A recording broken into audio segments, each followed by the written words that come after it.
News every 15 minutes, weather every 10, and sports twice an hour. Newstalk KGVO, AM 1290 and now 101.5 FM. You're listening to Montana Morning with Peter Christian. Grizz Nation mourns. Good morning, everyone. It's Montana Morning. It's Monday, July 20th, 2015. A beautiful sky this morning. Great-looking sunrise out there. 59 degrees under a mostly clear sky. And our newscast this morning, sponsored by Dig It Excavating, bringing 30 years of excellence to every job. Call 214-4292. One of the U.S. Marines killed in a terrorist attack in Chattanooga, Tennessee, Thursday. Staff Sergeant David Wyatt attended the University of Montana for a short time. Vice President for Integrated Communications Peggy Coor has more. Staff Sergeant Wyatt was indeed an alum of the University of Montana. He had been a student here during spring semester in 2002. We've worked hard just to let the University of Montana family know that we have a former student who died in this terrible tragedy. Coor confirmed that anyone who attends the University of Montana for at least one semester is considered an alumnus. The Associated Press reported that the U.S. Navy confirmed the sailor who was shot in the attack on a military facility in Chattanooga died on Saturday, raising the death toll to 5. The Flathead County Sheriff's Office is denying allegations that a deputy used excessive force when he shot a woman during a 2013 standoff near Columbia Falls. According to the Daily Interlake newspaper, the Sheriff's Office filed court documents saying Michelle Gentry threatened no one's life but her own. The 56-year-old Columbia Falls woman sued the agency, arguing a SWAT team member used excessive force in shooting her. The lawsuit says officers responded to Gentry's home after she locked herself inside and threatened suicide. Gentry says she came out of her house holding a gun and a deputy fired 15 shots without warning, hitting her in the shoulder and back. The deputy has said that Gentry made eye contact with him, pointed her handgun at him, and said, quote, "Do it," end quote. Missoula police are investigating 2 incidents in which women were sexually assaulted in the downtown area while being touched inappropriately, possibly by the same individual. Spokesman Travis Welsh said the first incident occurred Thursday morning. About 11:30 yesterday morning, we received a report from an adult female who said that she was riding her bicycle southbound across the north side pedestrian footbridge when she passed a young man who was standing to the side, and as she did so, the male reached out and apparently grabbed her chest. Wells said the second incident was reported not long after. About the same time, we received a report from a second adult female who said that she was standing out on the sidewalk in the 400 block West Railroad when a younger male rode past her on a bicycle and slapped her on the buttocks. There are surveillance cameras on the bridge which captured images of a young man who matches the description of the first suspect. Those images are included in our story on our Newstalk KGVO.com. Wells said neither of the women wished to pursue the matter legally. However, police do want to talk with the alleged perpetrator. After a bumpy road to get there, Medicaid expansion could come to Montana as early as November. When it's implemented, about 80,000 low-income Montanans will be newly eligible to enroll in Medicaid. The costs will be covered by the federal government if it's put in place by 2016. The state is projected to spend about $5 million on the program in 2017, but officials say those costs will be offset by federal dollars. That's because federal dollars coming in for expansion will allow Montana to reduce its funding to existing programs for uninsured people, such as those with mental health needs.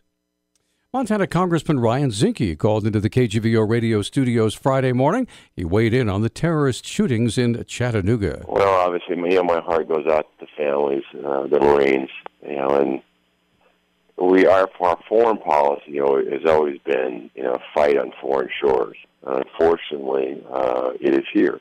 Zinke also conveyed his dissatisfaction about the nuclear agreement with Iran. We were told there was inspections anywhere, anytime. That's not true. We were told that they were going to dismantle their capability.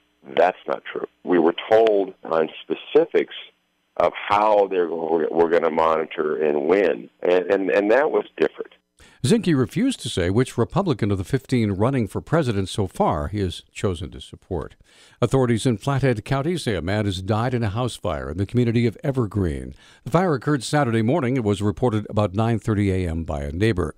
The Daily Interlake newspaper reports that the man was dead when responders arrived at the scene. The cause of death is still under investigation. The man's name has not yet been released. The fire remains under investigation. Yellowstone National Park rangers have temporarily closed down Upper Terrace Drive due to an increased activity in a thermal feature under and around the pavement. Public Affairs Officer Tracy Weaver has more. The feature became visibly active this May near the Upper Terrace parking lot, basically bubbling up, making little new terraces adjacent to the drive. So the geologists and rangers have monitored the thermal feature and found temperatures up to 152 degrees Fahrenheit. Then 2 days ago, they noticed the thermal activity was moving closer and adjacent to and under the pavement, which is what prompted the temporary closure. Maintenance workers are currently working to fix the road. They are working on some plans on the best way to at least temporarily fix it with some bumper logs and ways to keep vehicles from driving over the thermal area, or to keep the outflow from flowing over the pavement and over the asphalt, which would cause damage. Weaver says Upper Terrace Drive will be closed for about a week, but visitors can still walk on the drive and access the main roads and parking lots. Ranchers in 15 Montana counties can start getting federal aid to recover losses from this year's drought. Bruce Nelson of the Montana Farm Service Agency says the ranches affected by the drought are now eligible for the 2015 Livestock Forage Disaster Program.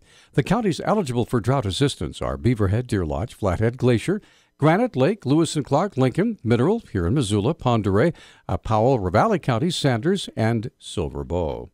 And one real estate firm reports the market for large recreation properties in Montana has been active this year.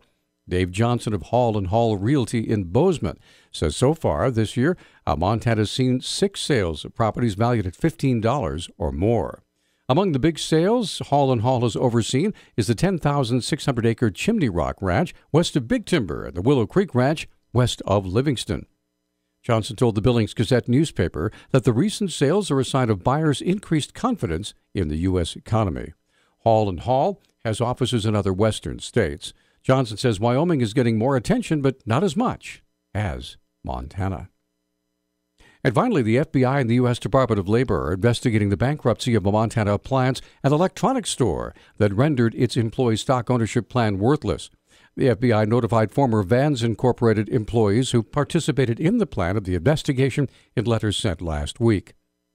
Investigators are asking the former employees if they believed or were told the stock plan was intended to provide for their retirement and how the loss of the stock program affected them.